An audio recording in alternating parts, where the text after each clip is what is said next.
Bonjour à tous, je m'appelle Francine Djambou. J'aide les personnes à optimiser leur présence sur LinkedIn afin de se générer des opportunités à la fois en termes d'emploi et de business.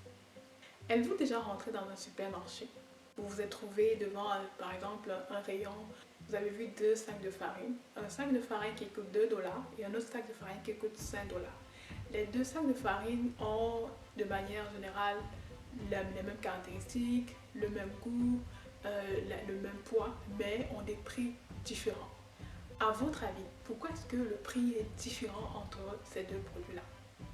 Je vais répondre à la question. Il y a sûrement l'un des fabricants qui a mis beaucoup de ressources pour pouvoir communiquer autour de son produit, communiquer autour du goût de son produit, communiquer autour de la qualité des produits qui sont utilisés pour fabriquer son produit, communiquer autour des bienfaits que son produit peut amener au corps humain. Ce qui fait en sorte que ce fabricant-là peut demander un prix qui est beaucoup plus élevé que les concurrents. Mais vous pouvez vous poser la question de savoir, pourquoi est-ce que je vous parle de farine alors que nous sommes sur une vidéo sur le personal branding? En fait, j'ai pris cet exemple-là pour vous dire que vous également, si vous prenez le temps de pouvoir bien définir votre image personnelle, votre image de marque, vous pourrez sûrement vous vendre un peu plus cher que les autres, vendre un peu plus cher vos compétences, vendre un peu plus cher vos produits et vos services. Et c'est la raison pour laquelle je fais cette vidéo. Mais avant de commencer, posons-nous la question de savoir qu'est-ce que le personal branding. Pour répondre à la question, je vais vous donner deux citations.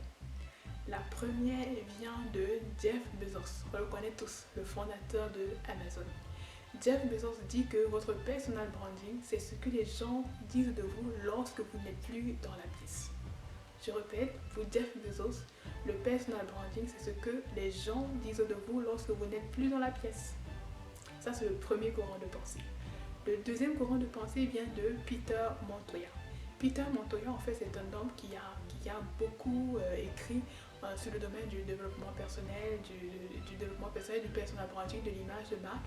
Et lui, en fait, il dit que le personal branding, c'est une idée positive, c'est une idée claire et surtout, c'est une idée forte que les personnes doivent avoir de vous. Je répète, pour Peter Montoya, le personal branding, c'est une idée claire, c'est une idée positive et c'est une idée forte que les personnes doivent avoir de vous. Pourquoi est-ce qu'il parle d'idées claires? Il parle d'idées claires parce qu'il est important que lorsque les personnes vous voient, par exemple sur LinkedIn, elles sachent exactement la raison pour laquelle vous êtes sur LinkedIn. Elles savent exactement qu'est-ce que vous êtes capable de leur apporter. Vous savez ce que vous êtes capable d'apporter aux autres, mieux vous pourrez le communiquer. Il parle d'image positive parce que il est bien beau de dire je suis capable d'apporter ceci dans la vie de mes clients ou de mon employeur, mais il faut absolument pouvoir dégager une image qui fait en sorte que les personnes aient envie de travailler avec vous, dans la positivité. Une image forte permet de vous différencier parmi plusieurs personnes qui ont fait la même école, plusieurs personnes qui ont les mêmes compétences. Une image forte va vous permettre de vous sortir du lot. C'est cet élément-là qui fait en sorte que vous pouvez vous vendre un peu plus cher que les autres, vendre un peu plus cher vos services, votre temps que les autres. Dans cette vidéo aussi, on a présenté qu'est-ce que le personal branding, on a dit que une image positive, claire et forte que les personnes devraient avoir de vous. Quels sont les objectifs qui se cachent derrière le fait de développer un personal branding? On a répertorié 4. Le premier objectif qui se cache derrière le fait de développer son personal branding, c'est de pouvoir développer votre visibilité. Ça veut dire être connu de plus de personnes et de plus de gens. C'est un peu l'exemple de Coca-Cola. Coca-Cola aujourd'hui est connu dans le monde entier parce que Coca-Cola a développé sa visibilité dans plusieurs pays différents, à des événements à la fois nationaux, locaux et internationaux. Le deuxième objectif qui se cache derrière le fait de développer son personal branding, c'est de pouvoir gagner en crédibilité. Tout à l'heure, on a dit que l'image de marque, c'est une idée positive que les gens se font de vous. Plus les gens auront une idée positive de vous, plus vous allez gagner en crédibilité. Les gens vont pouvoir vous recommander, ce qui est vraiment intéressant. Le troisième point, c'est de pouvoir contrôler votre réputation. Si vous développez votre image de marque, vous allez pouvoir contrôler votre réputation, contrôler ce que les gens disent de vous, également contrôler comment est-ce que les gens vous perçoivent, comment est-ce qu'ils perçoivent vos compétences, comment est-ce qu'ils perçoivent la valeur ajoutée que vous êtes capable de leur apporter. Et quatrièmement, il est important de développer son personal branding afin de vous différencier. Comme on l'a dit tantôt, l'image de marque, c'est une idée forte.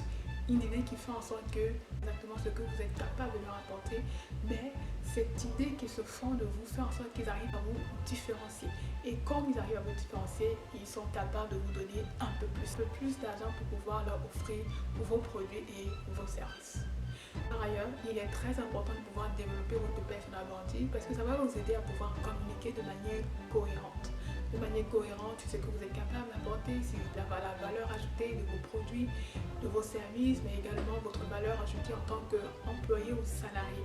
Et tout cela en fait va faire en sorte que la facilité à vous lire, à vous comprendre sur LinkedIn et surtout, ils vont vous trouver cohérent dans votre approche, harmonieux dans votre approche, focalisé sur votre approche et tout cela va faire en sorte que ça va encore rehausser votre image de marque.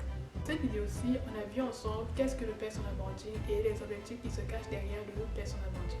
Dans la prochaine vidéo, on va voir ensemble comment est-ce que vous pouvez construire votre personal branding étape par étape.